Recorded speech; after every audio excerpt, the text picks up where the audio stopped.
Oke, assalamualaikum warahmatullahi wabarakatuh. Ketemu lagi barengan gue Kresnadi di channel De Januar. Yuk Mas Bro, kita belajar tentang nutrisi. Kali ini gue mau jedar De Januar beredar.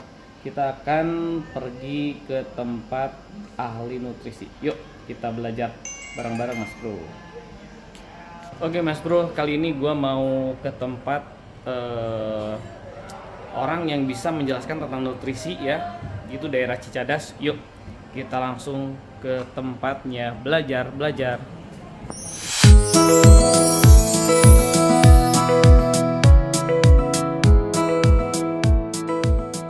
Dalam kondisi tidak sehat asalnya, ini apa sakit, keropos tulang, sering pusing, tekanan darah 160 aja. Padahal kan mestinya maksimum 140 ya.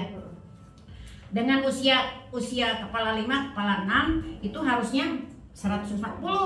Tapi sering kali saya naik ke 140.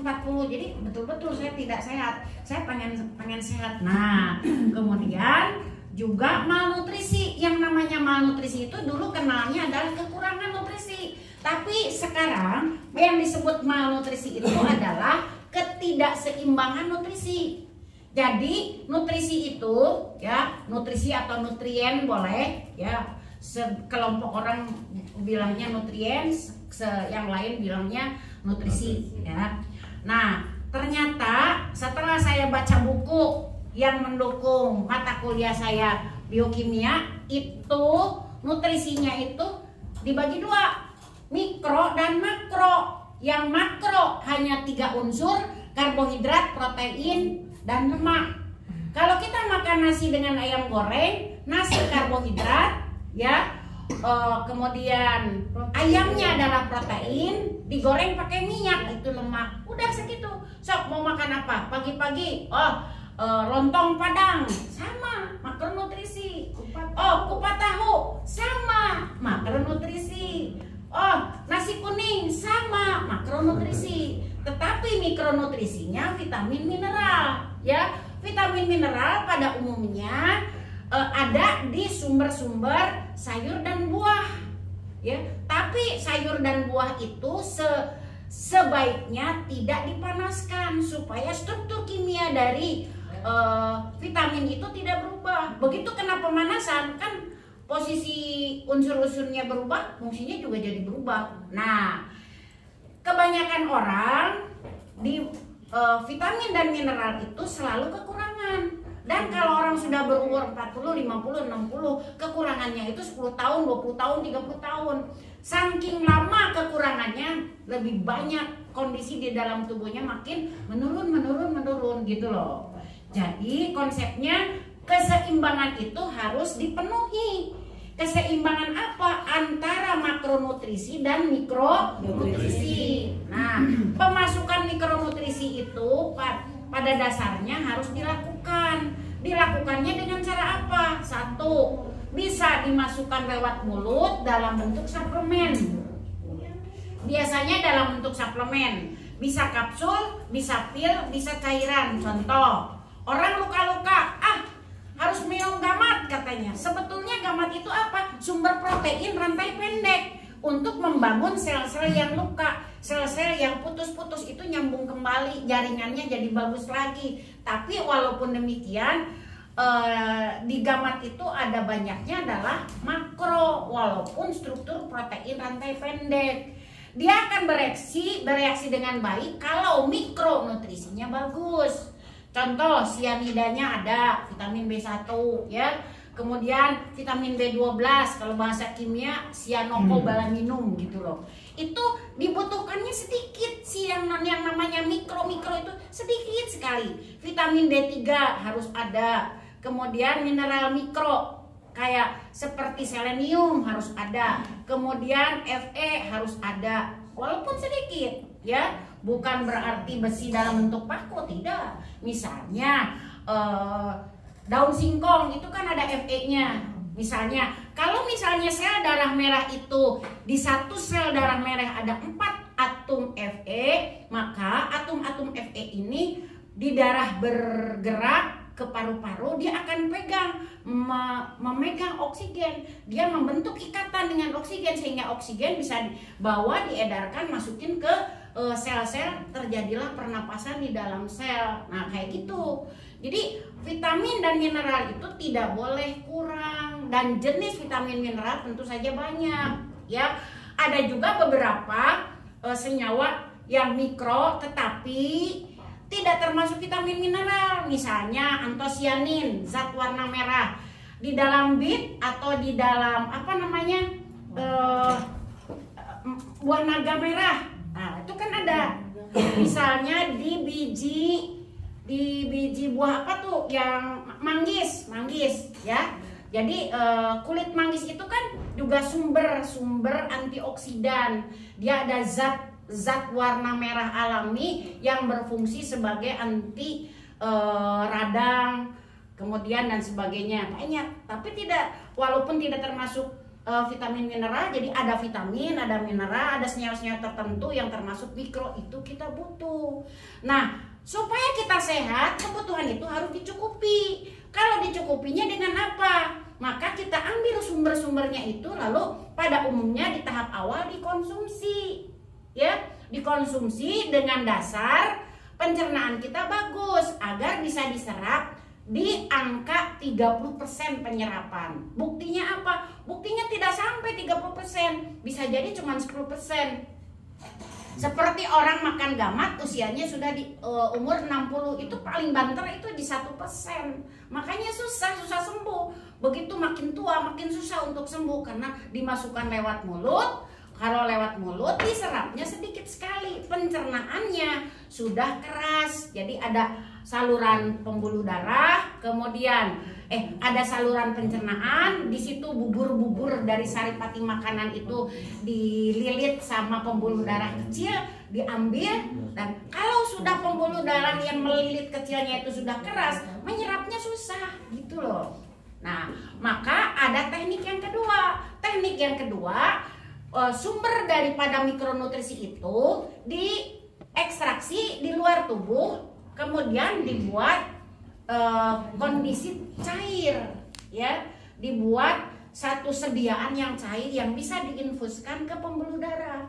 Kalau diinfuskan tentu harus pakai jarum dan dilakukan oleh tenaga kesehatan. Tidak semua orang bisa melakukannya dan tidak semua orang menyadari kebutuhan tersebut.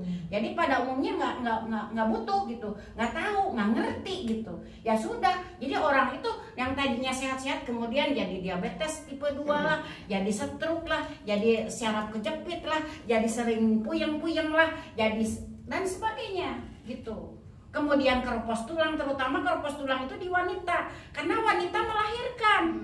Pernah sebahagian saat unsur nutrisinya disedot sama bayi, sama putranya, kemudian melahirkan, dia akan berkurang. Semakin banyak putranya, semakin berkurang kondisi untuk keropos tulangnya itu semakin berpeluang besar, ya. Nah, kesadaran memahami pemasukan mikronutrisi untuk memenuhi kekurangan-kekurangan tersebut di masyarakat minimal. Dia akan sadar kalau sudah terasa keluhan itu, ini tek-tek bengek dan sebagainya. Maka selain yang diminum, selain yang diinfus, sekarang ada teknologi yang baru. Sebetulnya belum masuk ke Indonesia, teknologinya belum industri di Indonesia-nya belum ada, tapi di luar negeri sudah ada dan produknya masuk ke Indonesia. Nah, produk tersebut itu tidak disuntikan, tidak diminumkan, tetapi ditempel saja. Nah, bagaimana logikanya sampai bisa menempel? Tadi ini sudah menempel itu karena, nah, ini yang pertama, kapsul pil cairan. Syarat pencernaan harus bagus. Kalau tidak bagus, maka pencernaan di hati dan disaring di ginjalnya nggak bisa, ya. Nah, yang kedua, kan ini diharapkan masuk ke pembuluh darah, masuk ke jaringan yang rusak, akan sembuh. Kalau umurnya masih muda, it's okay. Contoh, anak muda misalnya tabrakan, jebret tabrakan, kemudian rusak jaringannya, lalu tulang yang patahnya disambungkan oleh ahlinya, kemudian dia mengkonsumsi suplemen dari dokter boleh, dari herbalis boleh, ya, yang menunjang kepada kesembuhan, maka ini akan terjadi sembuh dengan cepat.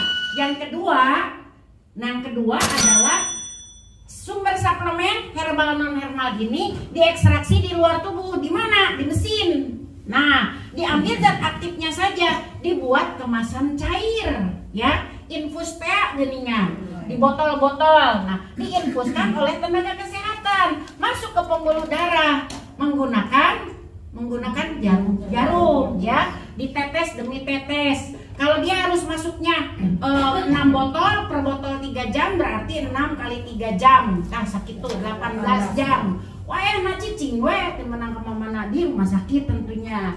Nah, masuk ke pembuluh darah, masuk ke jaringan yang rusak, maka kesembuhan akan diperoleh.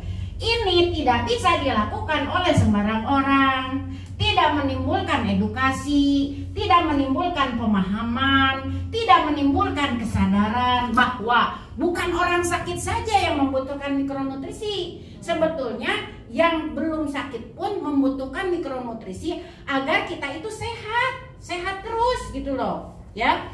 Maka, nah, ada teknik yang ketiga, yaitu setelah diekstraksi di luar tubuh diambil zat aktifnya saja, zat aktif ini masukkan ke mesin berikut sehingga memiliki partikel-partikelnya ukuran nano. Ukuran nano itu segimana? Kecil, saking kecilnya 1 gram bagi 1000 bagi 1000 bagi 1000 bagi 1000 bagi 1000 begitu loh. Nah, jadi kalau bahasa sederhananya ukuran nano kayak gimana? Coba lihat di kulit sini, pori-porinya kelihatan nggak? Enggak. Nah, itu lebih kecil lagi dari situ, gitu aja. Saking kecilnya sama halnya dengan lampu. Lampu itu menyala karena ada elektron yang loncat-loncat. Ketinggalan tuh si elektron loncat monyet loncat-loncat kan enggak, karena saking kecil. Tapi ada orang yang tidak percaya. Kalau tidak percaya buka bohlam, nasok cepengan aku minta kesetrum. Ya kan? Nah, itu teh ada, tapi nggak kelihatan. Sama dengan ini, untuk menjelaskan nano itu demikian kalau saya. Loncatna ya. orang nah Bu. Hah? Loncat-loncatna orang. Nah, jadi sudah menjadi ukuran nano, lalu diterapkan satu teknologi yang teranyar. Jadi ada teknologi sekarang dibuat, gimana caranya si energi dalam bentuk gelombang itu menjadi gelombang yang sangat kecil, yang kurang lebih gelombangnya itu, panjang gelombangnya itu 10 nano. Jadi kalau energi dalam bentuk gelombang tuh begini ya. Nah, ini gini. Tarik garis, kurang kelihatan. Ini gelombang, energi dalam bentuk gelombang. Tarik garis dari tengah-tengah ini ke sini. Jadi ini ujungnya, ini ujungnya. Nah, ini panjang gelombang nanti sakit. Ada juga yang begini. Nah, tarik garis. Jadi dari sini ke sini, sakit. Ini kan lebih pendek daripada ini. Nih, ini kan lebih pendek dibanding yang ini. Semakin pendek, semakin dorongannya itu semakin kuat. Gitu. Nanti kalau ingin tahu lebih lanjut, lihat di konsep-konsep fisika lah. Kalau ini 10 nano panjang gelombangnya, bayangkan kekuatannya. Kalau tidak ada daya dorong dari energi gelombang transdermal, walaupun ada partikel sebesar nano di kulit kita, belum tentu bisa masuk.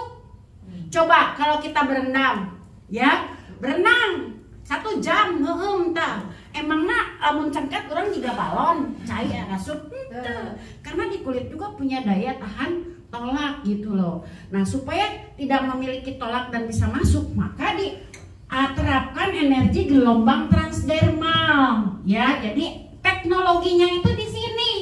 Jadi kalau tanya mengatakan bahwa ini mahal, ya, kalau dihitung-hitung maka kata saya secara keseluruhan menjadi lebih murah. Kalau ini mahal karena ada teknologi. Besi sebesar gini tidak pakai teknologi, paling banter 50.000. Tapi besi segede gini yang namanya handphone sudah dimasukkan unsur teknologi, harganya bisa jadi 5 juta, 15 juta. Tergantung teknologinya. Nah, ini juga sama. Si lembaran-lembaran tester ditempel di sini, masa ditempel di sini? Masa sih bisa? Karena belum satu belum tahu konsepnya, yang kedua can ngasaan, mun geus ngasaan mah kumaha ngeunana jajag ditempel eta. Pokoknya mah sip lah. Jadi jos aja. Jadi diperoleh yang masuk ke Indonesia ini 10 macam plester dari One More, ditempel saja, masuk ke pembuluh darah, masuk ke jaringan yang rusak, maka sembuh. Contohnya Bu Nur, patah tulang ngagoler hampir 2 tahun, ditempelan ku abi teh punggungna. Di 3 hari mah ngamuk-ngamuk, lah suasana kieu teu ngeunah cenah. Bu, tunggu sebulan, insya Allah ada perubahan. Kenapa? Karena ini urusan tulang, nyambungkan tulang teh babari. Ya. Nah, udah gitu bukan urusan jaringan yang bukan tulang. Kan jaringan teh ada yang cair, ada yang lunak, ada yang keras. Kalau yang keras teh tulang, kuku, rambut. Kalau yang lunak, otot-otot. Kalau yang cair, darah. Nah, cair dengan yang otot-otot ini relatif lebih gampang. Kalau orang diabetes, memperbaikinya dalam seminggu itu udah perubahannya udah luar biasa. Apalagi kalau belum luka-luka, apalagi kalau belum dipotong kakinya, gitu. Gampang sekali. Apalagi, aduh ip, liar cenah naon vertigo. Teu kudu sabulan perubahannya. Di tempelan ketiga atau keempat. Jadi konsepnya itu kalau Bu Tuti patokannya tempelan keempat sampai ke 6 luar biasa perubahannya, karena Bu Tuti belum megang yang tulang kayak Bu Nur ya.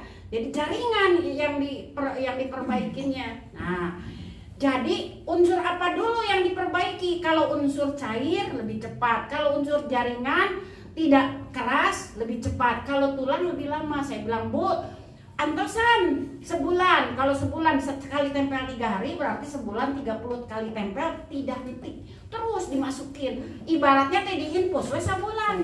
Tapi bukan infus pakai jarum, infusnya pakai energi gelombang transdermal. Nah, karena pakai energi gelombang transdermal masuk, maka akan terjadi perubahan. Ternyata betul belum 30 hari Bu Nur udah bisa turun dari tempat tidurnya, udah bisa duduk dan sebagainya. Alhamdulillah. Kan itu perubahan besar. Apakah sudah sembuh? Belum.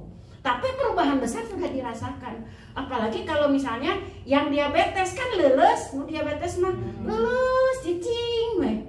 Terus anu cuci darah, gitu sama. 2 bulan harus transfusi darah. 2 bulan harus transfusi darah. Dengan bantuan ini regenerasi sel darah merahnya itu cepat. Jadi tidak usah pakai transfusi darah lagi gitu. Paling tidak PNG B12 Slim Style. Jadi regenerasi sel darahnya itu cepat gitu, yang baru yang ininya untuk penggantinya. Masuk, kemudian masuk ke pembuluh darah, masuk ke jaringan yang rusak, maka kita akan melihat kesembuhannya. Kalau ditempel udah pasti di otak orang bilangnya, ditempel masih gak koyo, betul nggak? Yeah. Ditempel masih gak koyo, gitu kan? Nah, sebelum mereka ucapkan, karena kita sudah tahu, sudah menduga bahwa dia akan berkata demikian, maka kita siapkan jawabannya terlebih dahulu. Nah, jadi topikal formulasi, formula kulit.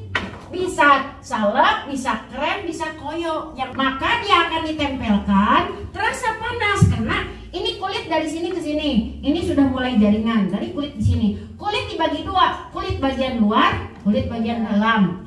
Di dalam kulit itu di sini ujung-ujung syaraf udah ada. Jadi menyentuh ujung-ujung syaraf gitu.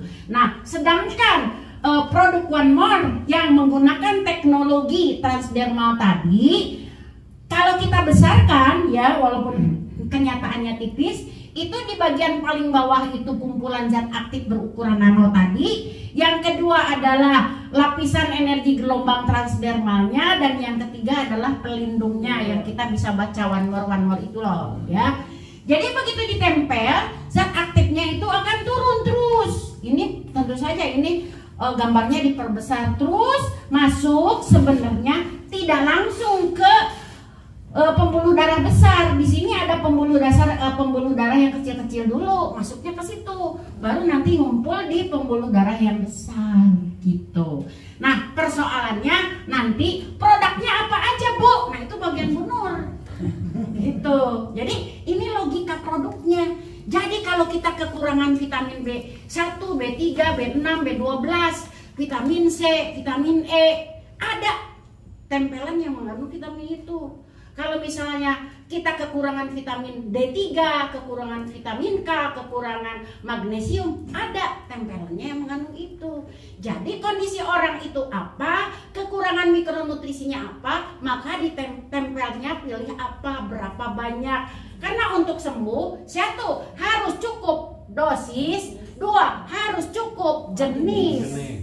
Jadi jenis mikronutrisi yang ada di PNG tidak ada di vitamin B12+, tidak ada di tempelan dekamin. Maka komponen jenis digabung itu adalah menyempurnakan kebutuhan setiap kondisi orang tersebut. Masuk, maka akan terjadi kesembuhan gitu. Dan lamanya.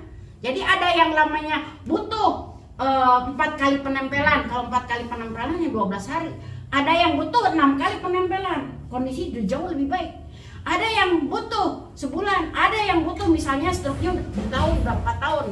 Maka dibutuhkan 22 bulan, 4 bulan, atau 3 bulan. Penempelan terus menerus. Kalau sudah penempelan terus menerus gimana? Kesananya tinggal perawatan. Perawatan itu dosisnya bisa diperkecil, kemudian tidak terus menerus ditempel. Jeda, tidak ada tempelan. Sekarang saya lagi nggak ada penempelan, sedikit lah di kaki. Tapi ada waktu-waktu tertentu saya di punggung penuh set gitu loh. Ya gitu, di punggung. Nah, oleh karena banyak keluhan yang bisa teratasi dan banyak orang yang berpikir, "Bu, saya sakit mah teu kunjung sembuh. Di mana tempel keunana tah ieu?" "Bu, saya sesak napas asma, di mana tempel keunana ieu?" Saya ngagambar foto kirim, ngagambar foto kirim. Gila-gila dalam sebulan gambar saya banyak.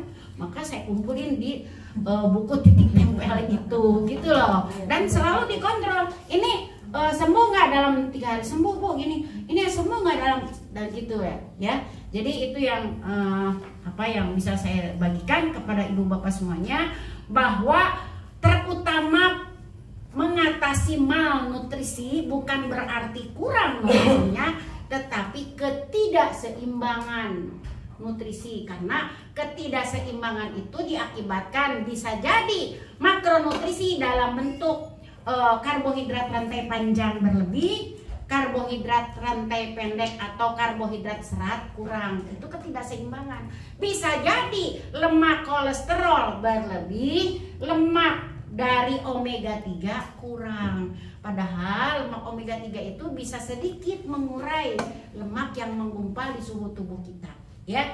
Jadi sementara itu dulu dari saya. Selanjutnya